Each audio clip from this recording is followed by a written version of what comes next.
Turkish Airlines Euroleague. I feel devotion. London, once the capital of an empire, between May 7th and 12th, the city prepared itself to become the capital of European basketball. Let's relive together a history of devotion. Early in the week, the hotel that hosted the headquarters of the finalists was ready to welcome the superstars under the watchful gaze of Big Ben. The first teams to arrive in the UK were the holders of the two best records of the season, CSKA Moscow and FC Barcelona Regal.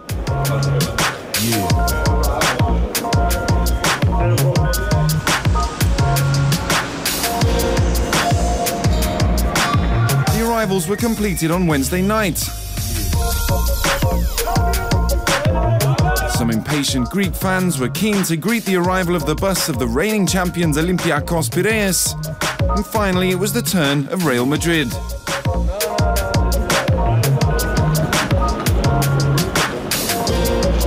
In the meantime, in the O2 Arena, the behind-the-scenes roster was hard at work to make sure that every single detail was ready to combine the comfort of the fans and the magic of the show.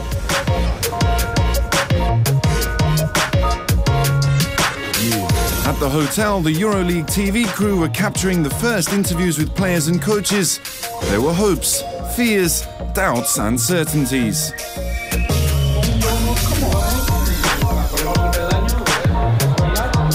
Besides that, it was a chance for friends and champions to spend some time together. It was a long day for everybody, but interviews, lights and cameras are part of the business.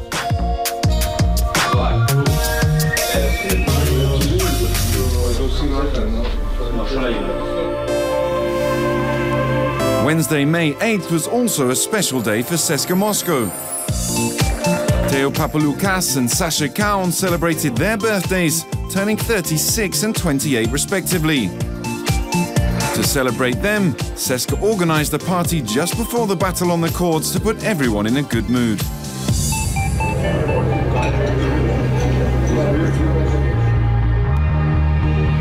Thursday morning, all the activities surrounding the Final Four started.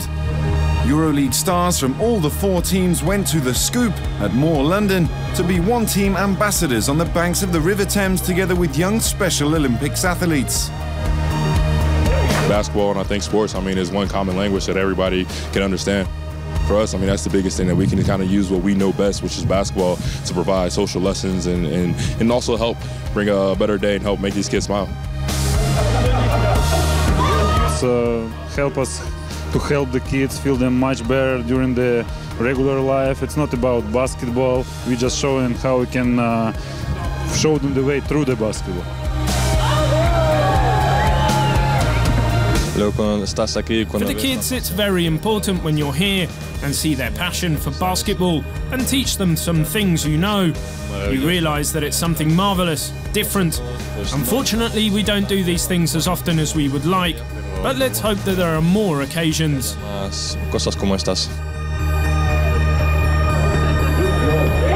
lot of layers, and yeah, it's time to enjoy them and to try to help them, take a smile, some laugh with them.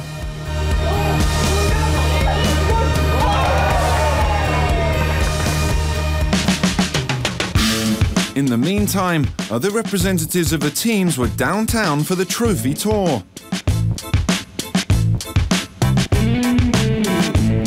Later at City Hall, the Final Four were officially introduced with the press conference and the awards winners ceremony.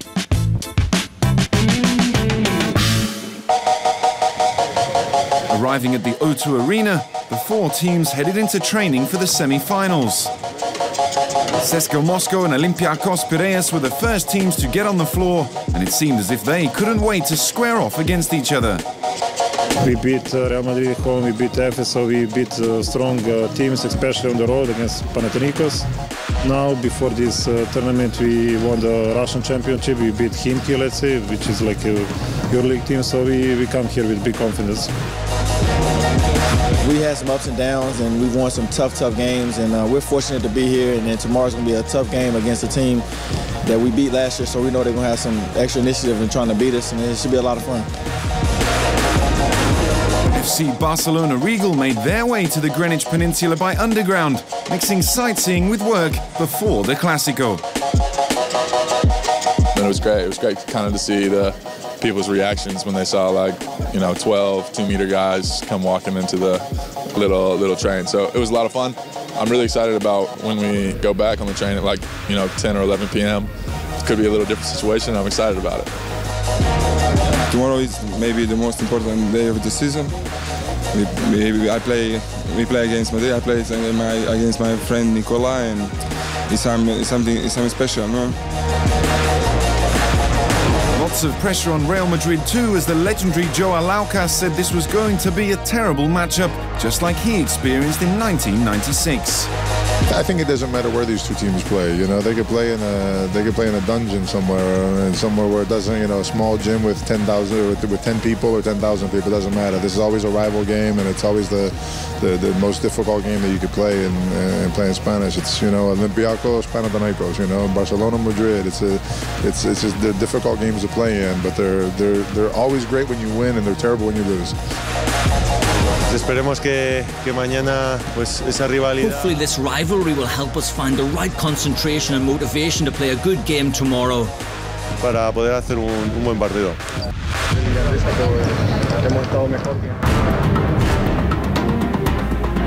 Game day on Friday, as the O2 Arena was finally ready to welcome its hosts from all over the world.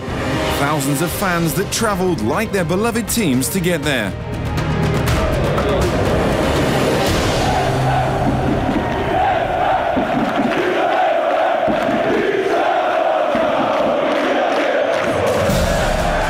Much anticipated rematch between last year's finalists could finally begin after so much talk. Kriapa from deep, he knocks it down as well. Everybody's hitting shots tonight. The Russian side started very well as they brought a whole year of anger to the court. But that was not enough to impress Olympiacos. Purple and blue inside. Will be Antic from three-point distance answering. The Reds let their muscles and their game plan do the talking, shutting down CSKA's will in the first half. He goes to Law, who finishes. It's a 12-point lead. The Russian team was in trouble. Teodosic and Krstić, they need them. They need their talent. They need them to play well. Second thing is they need to come out and play with a lot more heart than they did the first half.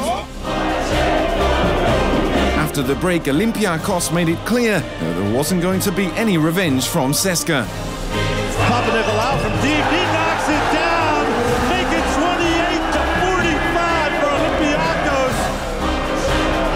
The Russian offense was kept to 0 field goals scored in the third quarter, while the big men of Olympiacos did their job and gave their team a solid lead. The champions even led by 20 in the last quarter, causing so much heartbreak to the Russian fans as they eased into the final with a commanding 69-52 victory.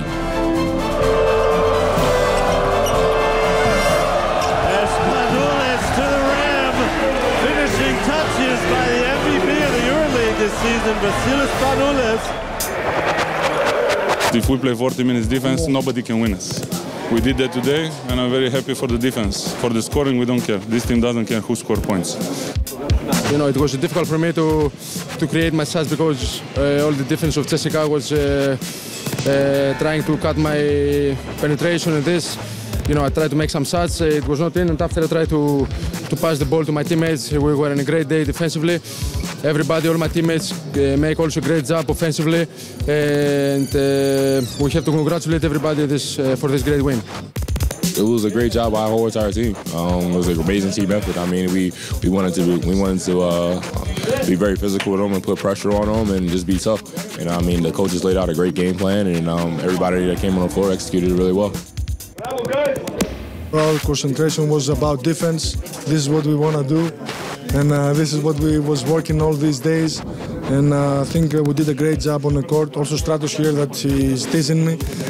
We did a great job on the court, and this is what brought us the win.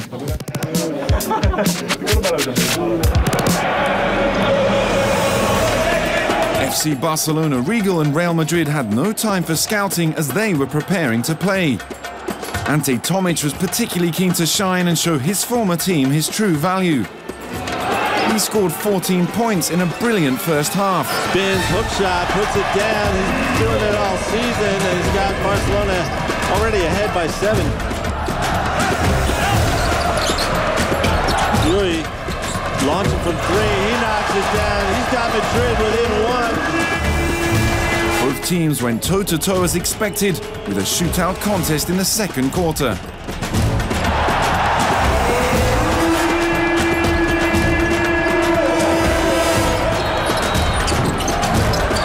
Misses that. There's Felipe with the offensive rebound to Sergio Rodriguez for 3. It goes down.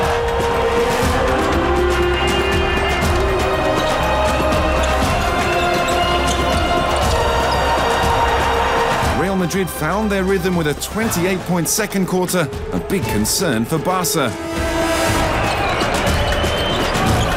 However, the players wearing the Blaugrana colours had enough quality to make some big plays, and across the last 2 quarters they took a 9-point lead.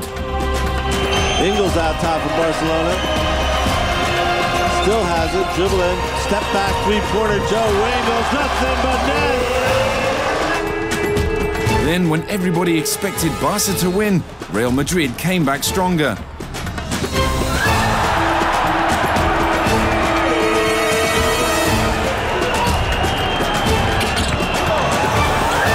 Piraeus scored 11 points in the final period, setting a season-high 17 points, and he got to the final with a 74-67 success, celebrating with his teammates.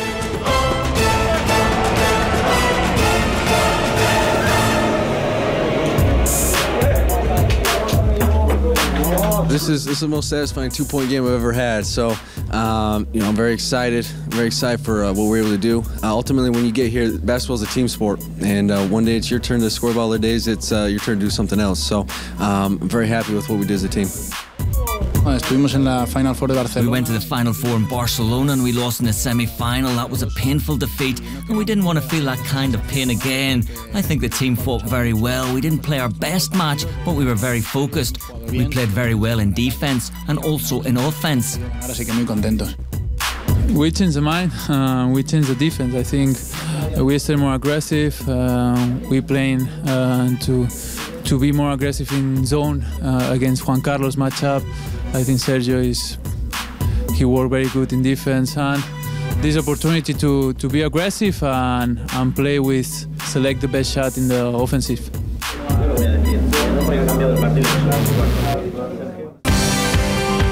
Euroleague fans and friends had no day off between games.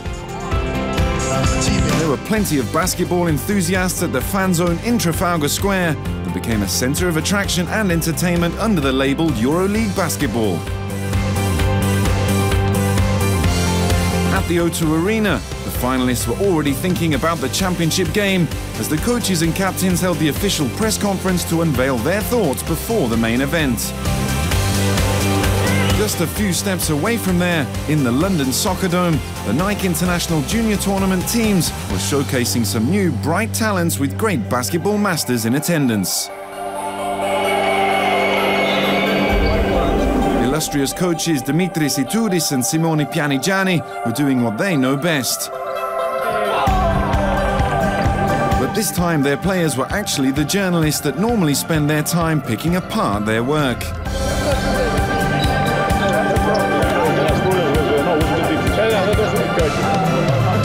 Then Pianigiani and Dallas Mavericks GM and President Donnie Nelson held a prestigious basketball clinic. Every time there is a chance to share information, to discuss with the coaches, with the referees, with journalists, like today in the clinic, is something positive for basketball. It's more positive because there was an NBA coach, so these two different worlds can connect together. And I think it was a very beautiful day for coach to have this kind of discussion and information. So thanks to Euroleague for that. It was time to get back to work for the players in order to make the final adjustments. I think they're a great team. They showed it last year when they won the whole thing, and they showed it last night with the way they played against CSKA. But it's going to be great. It's going to be a great game. We're going to come out. We're going to fight. We're going to be aggressive. We're going to do our best and see if we can get the champs. They play very intense. They have great players. They have very tough players, strong that play at the limit, and we have to get physical and stronger than them.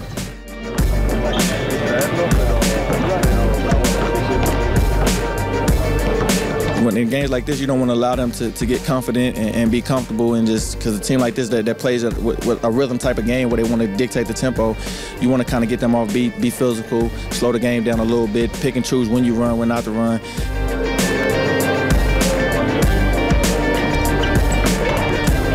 They play totally different type of game like than CSKA. They play much faster. They play more screen offenses than pick and rolls.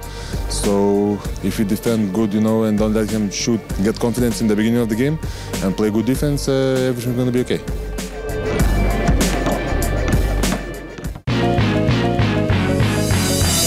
The day everyone was waiting for started with the championship game of the Nike International Junior Tournament, and it was another Spanish derby. FC Barcelona Regal and Juventud Badalona was scheduled for noon at the O2 Arena.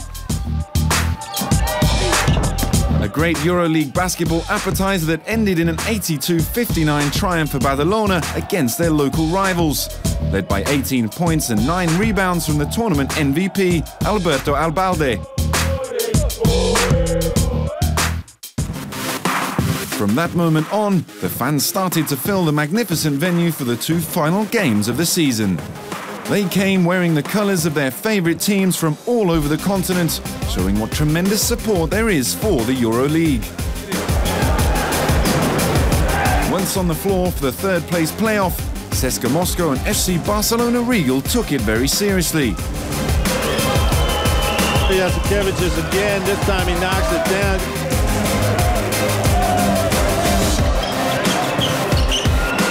Sabrina is blocked by Sonny Weems. He's going the other way. It was a very emotional day for a legend in the making. Theo Papaloukas was playing his last EuroLeague game and all eyes were on him.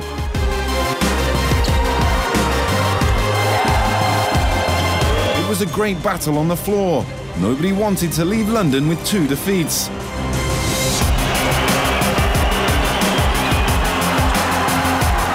CSKA won 74-73 and Papaloukas celebrated the end on a high note. It's a great feeling. I was from the first game of EuroLeague. I lived great moments with CSKA, with Olympiacos, with Maccabi in the EuroLeague. I'm very happy, I'm very glad I lived this. I'm very proud because if you consider from which team I start to play, it was a great journey. I'm very lucky that I lived it, and I want to thank everybody who was around me and support me to all this difficult road.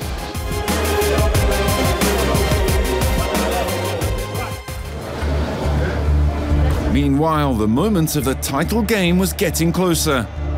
The players, the fans, everybody was focused and anxious about those 40 minutes that would decide who would be crowned European champions.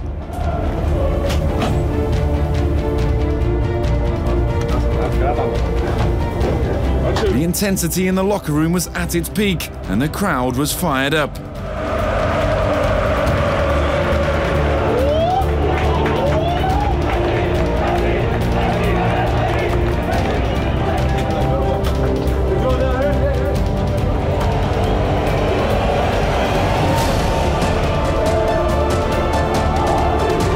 After 8 months of competition and about 30 games played, it was the last countdown for Real Madrid and Olympiacos before the tip-off.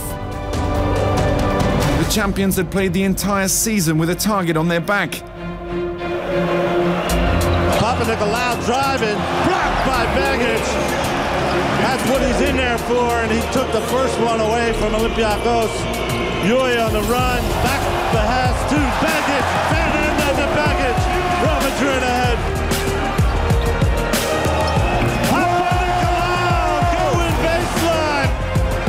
In his very first EuroLeague final, Rudy Fernandez was simply unstoppable as his team dominated the first quarter on the way to a 17-point lead.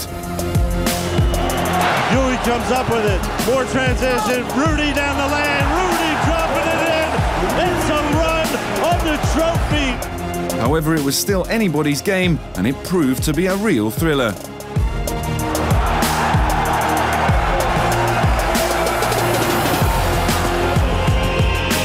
Goes inside the lob. Oh, baby! Oh, Real Madrid, showtime! As the Olympiacos defense began to function properly, the score became a lot tighter with a big contribution from AC Law.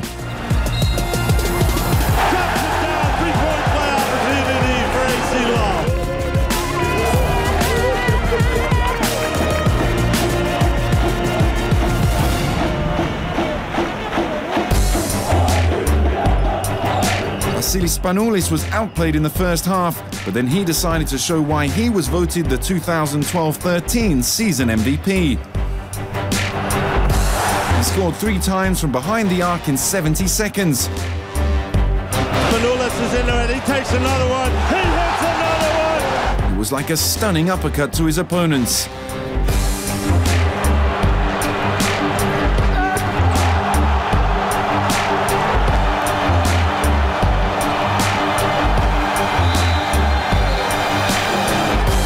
This is the running game of Real Madrid. Rudy for 3. Rudy!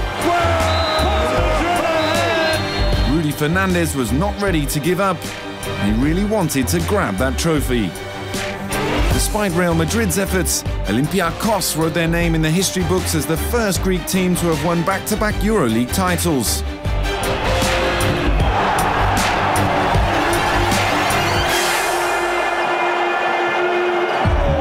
The defending champions won 188. It was time to celebrate again.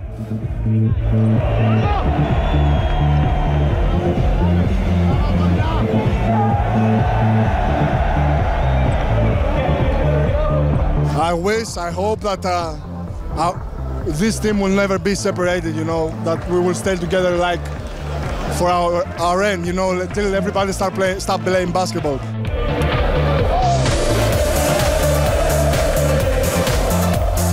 We write history today, and we are very happy and proud that we are a member of this team. Guess who was named BWIN MVP of the Final Four? Vasilis Spanoulis for the 3rd time in 3 finals. Nobody like him. In the first half, they play very tight on me, and I try to figure out how they play me. I go to the locker room, I concentrate, I remind to myself how they play me, and I came in the second half aggressive because my team needed me, and I was not there in the first half, so I had to make something, and I did it.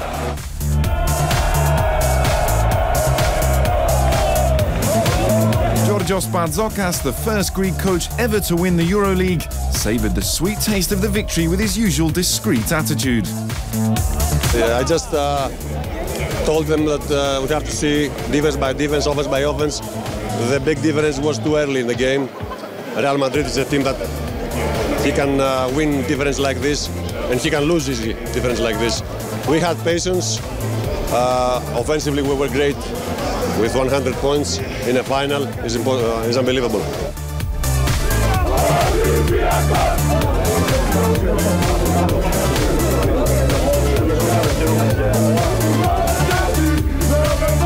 Everybody said that it's going to be revenge. They're going to take our scalp. We win by luck last year, so they will beat us. But we proved to everybody this team deserves to be 2nd-time champion. From the first day of training camp, once I knew that everybody was coming back and that we had the pieces that were important, I knew that we had opportunities. Because, like I said, it's not only about the biggest names or the biggest talent. This team has heart.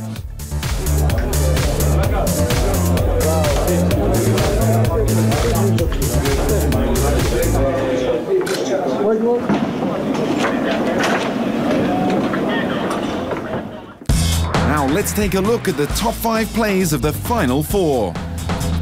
Number 5, semi-final, Barcelona, Real Madrid.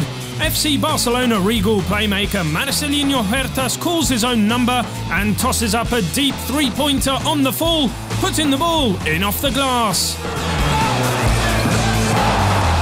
Number 4, semi-final, CSKA Olympiacos. Giorgi Shermadini exemplifies the fighting spirit of Olympiacos, twice grabbing offensive rebounds over CSKA Moscow's front line before finally getting a tough basket.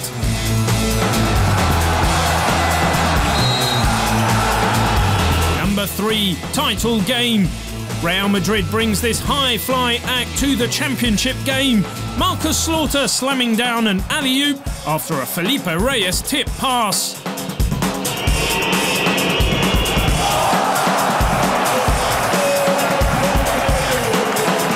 Number 2, title game. Stratos Perperoglu finds Karl-Heinz. He unselfishly feeds the cutting Pero Antic for the centre to dunk. Some tremendous passing by Olympiacos Piraeus. Number 1, title game. Rudy Fernandez passes to Nikola Mirotic for an easy layup, but Olympiacos star Karl-Heinz races back out of nowhere and rises to the occasion with a block for the ages.